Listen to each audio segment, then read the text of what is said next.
Hi, it's time to talk about style. Style is just the style we use to write the stories. The first style I'm going to talk about is news style. News style is the way a news story is written. When you talk about newspapers, magazines, video, online stories, even press releases when it comes to public relations. This is how you're going to write. So get used to this style of writing. It's a little different from your English class writing, so just get used to it. Don't get mixed up. Just remember, you're in news class, so write like a news reporter. So news style, the thing to remember about news style is it's easy to read, it's clear and concise, and it's what's expected in a writing class in journalism. If you are reading the newspaper, whether it's online or in print, every day, which you should be, you're really going to know this stuff. If you're never reading the newspaper, you're going to be out of it. So you really have to read the newspaper, you know. Part of the class is to read the newspaper every day. So go ahead and do that. So you want to use active voice. So active voice would be, she threw the ball. Passive voice would be, the ball was thrown by her. Isn't that silly? Why would you say that? Some ways of avoiding passive voice are avoiding ing words and avoiding the construction there are, there was, or there were. That's a very passive way of speaking or writing, so don't do that. Now, sometimes it's impossible. Sometimes you have to use passive voice, and that's okay. But in general, avoid passive voice. Short paragraphs. Please write short paragraphs. A one-sentence paragraph is perfectly okay. If you're reading the newspaper, you know this. Most paragraphs are 2 or 3 sentences, no longer than 3 sentences. I mean, it's very rare to have a paragraph that's longer than 3 sentences. When you have a quote, you want to make it its own paragraph. Let me repeat that. When you have a direct quote, make it its own paragraph. Okay, avoid slang. Avoid slang. For instance, don't say kids, say children. Don't say mom, say mother. Don't say guys and girls, say men and women. Of course, if it's a quote, you go ahead and use what they said. More on slang. Use your common sense. If slang helps tell the story, use it, but that's rarely the case. And of course, don't change direct quotations. There's usually no need for the word here. An example would be, you wouldn't say, several students here at UNC were affected by the storm. You would just say, several students at UNC were affected by the storm. Avoid the useless here. There's some words you don't need, that people use, but they are not needed. If you do not need a word, don't use it. The words currently and now are usually understood. They're usually understood. Instead of saying he is currently the director of marketing, just say he's the director of marketing. There's no need for currently. Okay, it is perfectly okay to begin a sentence with and or but. Do not put a comma after and or but in this sentence, in this state. Don't ever put a comma after and or but.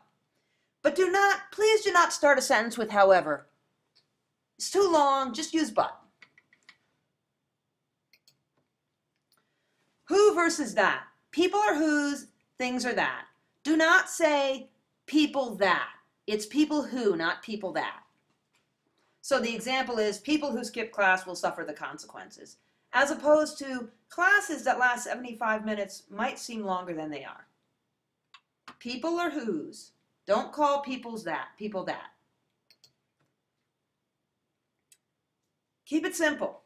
Use simple language. Don't try to impress me with big words. There's no need for that. It's not an academic paper. I don't want to be impressed. I want you to tell me the facts and make it interesting.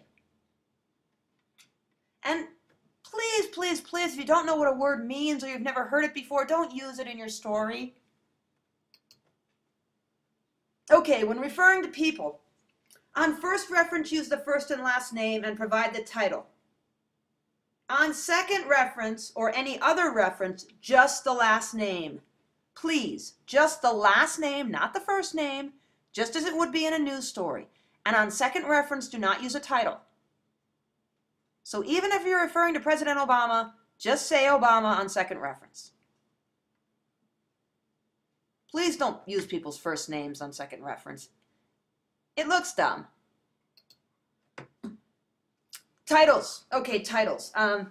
Only capitalize a title when it comes directly before a name with no comma. So you can see the examples. UNC President K. Norton will speak. K. Norton, comma, President of UNC will speak. Okay, that one's down.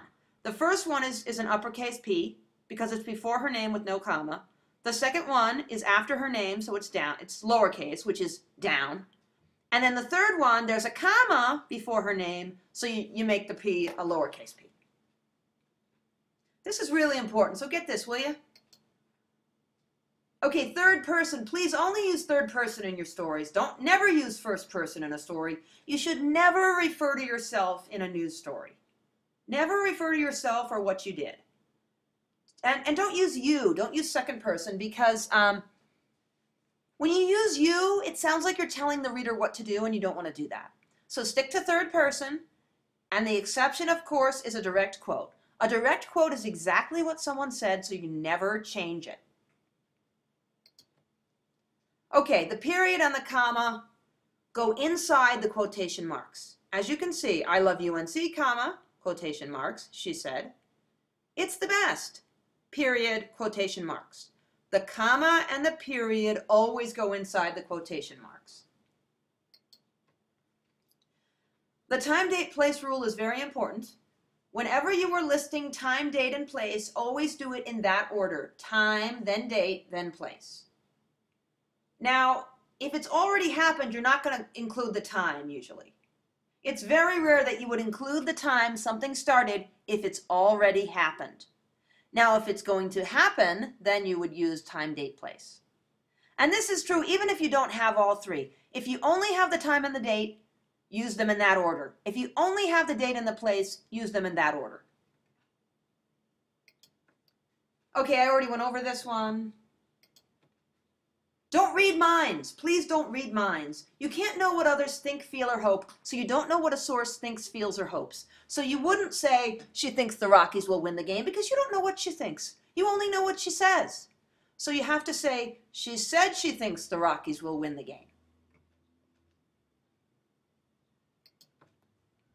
How do you learn this stuff? The easiest way to learn news style is to read a newspaper every day. And by the way, part of your homework is to read the Greeley Tribune every day. That's on the syllabus. What I want you to do is either pick it up at the library every day for free, or you can buy a paper subscription, or you can get a free online subscription. You go to the Greeley Tribune website, you go to subscriptions, you put in your info, and use your UNC email address, and you will get the subscription for free. The only thing you have to do is remember your password, and if you forget it, you just say, I forgot my password, and you get a new one. So read it every day. Now, it's very important, because if we get into this class and we're 3 or 4 weeks in, and you still aren't reading the paper, you're not going to do well. You're not going to do well. It's not hard to read the paper every day, and if you want to be a well-informed citizen, you need to read the paper every day. So go ahead and do that. Now, I'm going to, okay, so that's all on news style. Let's get to, you know what, I'm going to stop this one, and I'm going to do one more, I'm going to do one more on AP style. So for the AP style presentation, there's going to be one more of those. That's all I have to say about news style. Start reading the paper. Another way, just one more thing, another great way to learn how to do this is to write for the Mirror. Now, the Mirror, if the Mirror is publishing, you need to write for it. If you're a journalism major and you're not writing for the Mirror, there's something wrong. So go ahead and do that. Okay,